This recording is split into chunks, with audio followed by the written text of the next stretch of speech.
DC Rebirth. This is a big, huge, universe-spanning title. So big, it cannot be contained in the favorite verse, and we are going to go straight to special report.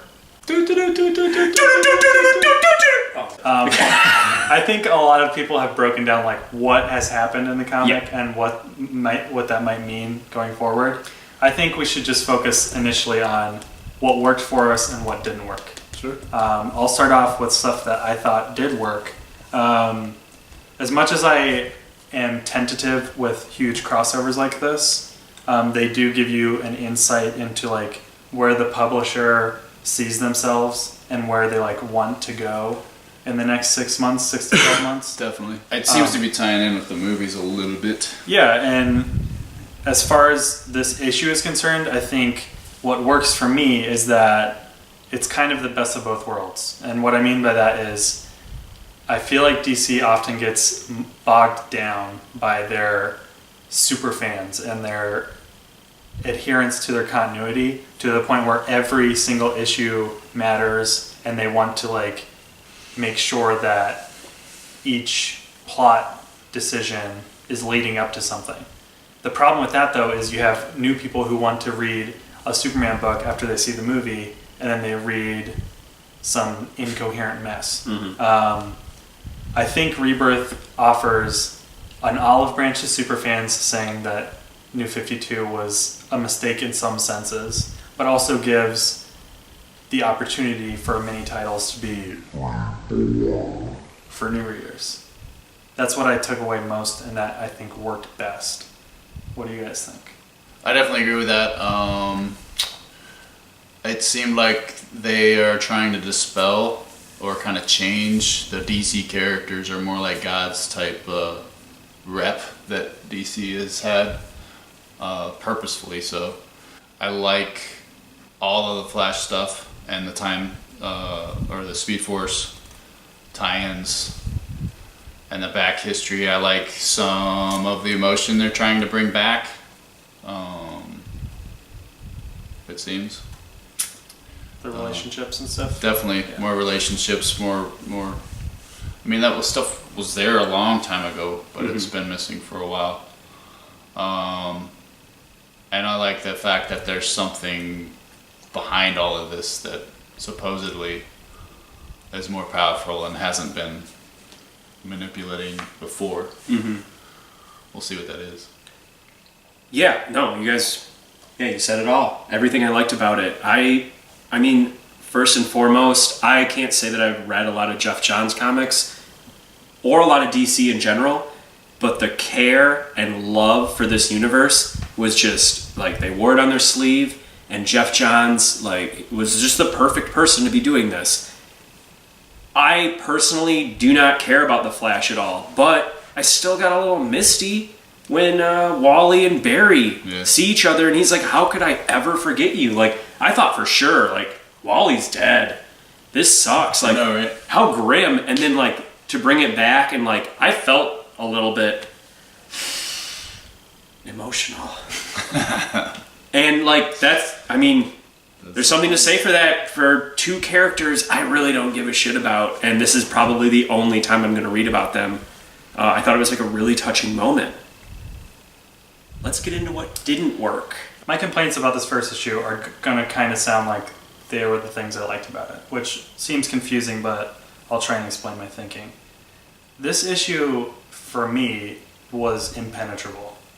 There are so many characters and so many instances that they bring up or reference to that I had no connection to or emotion invested in. A good time to take a quick toll. Do you think it was accessible? No. I agree. Absolutely. I think this is absolutely inaccessible at Colby. Probably not. I know a lot of the DC back history, so I'll caveat that complaint with the fact that I think the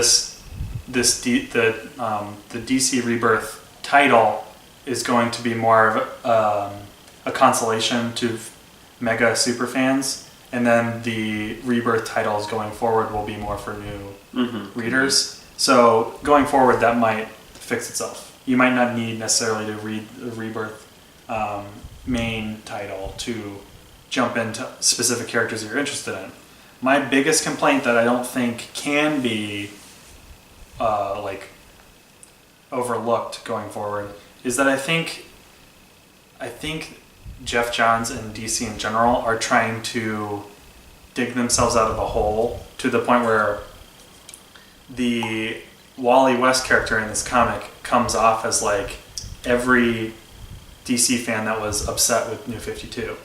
And if they turn that publisher decision into a plot point, it almost seems like they're giving themselves a pass for mistakes they've made. Mm-hmm. If they make it a plot point in canon, then it doesn't seem as much of a mistake to the people that love DC.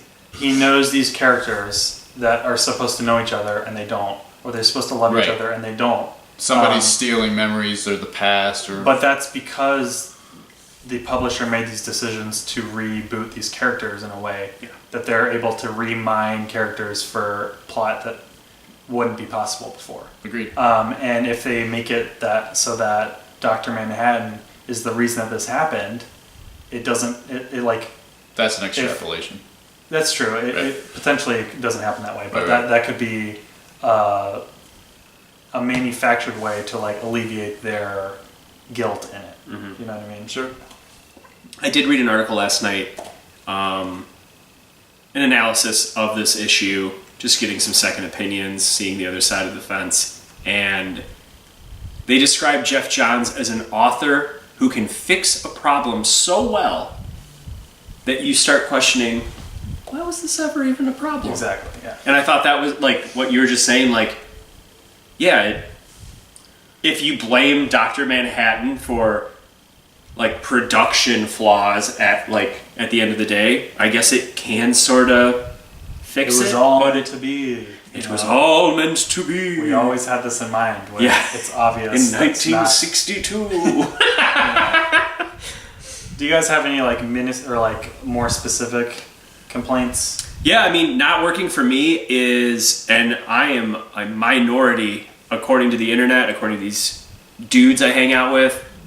I think that art is just old, tired, flat, motionless garbage. I'm less on your side. I'm more fluctuating between, but I didn't enjoy the look of the book, especially when you compare that to Civil War II, which I think is killing it. They are definitely going for a style that's kind of passed them by. I think overall it was successful in this issue, but I wouldn't pick up a book for this art style. No, it just... I mean, it had different artists, and I liked some of the art, actually, but some of the art I didn't. So. It was definitely up and down throughout the book. It wasn't consistent. I just had the same feeling. So, like, I remember when I was, like, 16, someone was like, you gotta read Crisis on Infinite Earths. And this is... So if I'm 16, it's what, like 2000, 2002? Right. And I just remember looking at that art being like, ugh, like this just like didn't age well. And it already looks that way with this art, which I know it's a throwback to old DC. That's what they like. Everyone is so muscular and like there's always fucking lightning shooting out of everything. I just fucking hated it. But like, with all this lightning shooting out, there's still no motion. But what do you do when lightning is shooting out of everything? It's hard. You gotta draw it. You gotta draw flash lightning. And that's fair. Like, you gotta draw somebody getting struck by blue lightning. I don't know. It's just, what didn't work for you? I already said. Didn't I already say? Yeah, you probably did. All right, next segment. I guess I didn't like that we had to go back to like at the bottom of the first page. It says, you better read Justice League number 50 and Superman number 52. Yeah. It was kind of like a small fuck you. I happen to have Justice League 50. The problem with that, though, is that they were all released on the same day. Right. That's the problem. So we all got back in our cars and bought them. Like, went back to the comic store, how right? are you supposed to know that? It's a scheduling. Like, if you had read, I guess it tells you if you've read this first, but yeah, maybe you didn't pick up that book and now you're stuck with a book you can't. Honestly, I didn't pay much heed to it just because I wasn't reading those books. Yeah, I read that. Well, I want to read Superman 52 now because I read Justice League 50 before I read it because I had it, and it now was it's ruined enlightening. for you. It was enlightening. There's a ton of story. Enlightening? There's a ton of backstory in. Enlightening. It was Justice League. enlightening coming out of everything, and you have to It's draw it. enlightening. It is. The art's better. Oh, is it fantastic though? Well, no. We've read Rebirth. This is like a one shot. It's setting up where DC is going with the current relaunch. Next week we have Batman, Green Lantern, Superman, Green Arrow. Are you After reading Rebirth, how excited are you guys for these? I'm really looking I'm forward excited. to it. The biggest thing that excites me is just the talent that is attributed to these books. Again, I'm expecting it to be more geared towards new readers. So sign me up. I'm really looking forward to it. I'm intrigued, and I think that was the whole point. Yeah. So, they've glanced at some new storylines, some new characters taking on the helm of Blue Beetle, another Flash. Yeah, I'm totally intrigued. Yeah, I'm really hoping it goes that way, and it is like pushed towards new readers because this seemed like a love letter to DC nerds that have been reading since the 50s, and I didn't get any of it.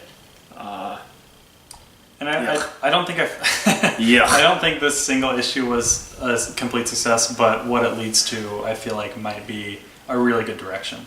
So I got to that last page though when Batman finds the comedian's pin. I love the Watchmen. Don't get me wrong. yeah, I think we're in the minority. Maybe not the So movie, but the book.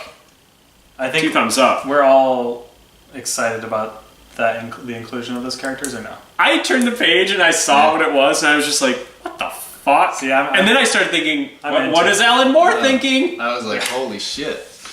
I don't know. I'm is into Alan it. Moore I mean, thinking? like, What is that? Alan Moore? these are characters owned by DC. They Right. might as well use them. Yeah. It's not going to diminish what The Watchmen as a book was. I mean, that's still their strongest selling trade, I believe, Watchmen. I wouldn't be surprised. Do you think Alan Moore is just going nutso on a voodoo doll of Jeff Johns right now? I don't know. Maybe he's getting royalties. There you go. There it is. Maybe he's just a secret leader of a lizard people cult underneath London. Who fucking knows at this point? That's for fucking sure, though. We know that. Well, that's where we'll end it. Lizard people, a cult underneath London. Okay. Next month, we will look at a lot of the new Rebirth titles and fill you in. Yeah, there's going to be a bunch. Favorite first is going to be DC heavy. Yeah. Not something I could say has ever happened. Yeah, in a while at least. No. Not on this show. There's only been like 12 episodes besides this one.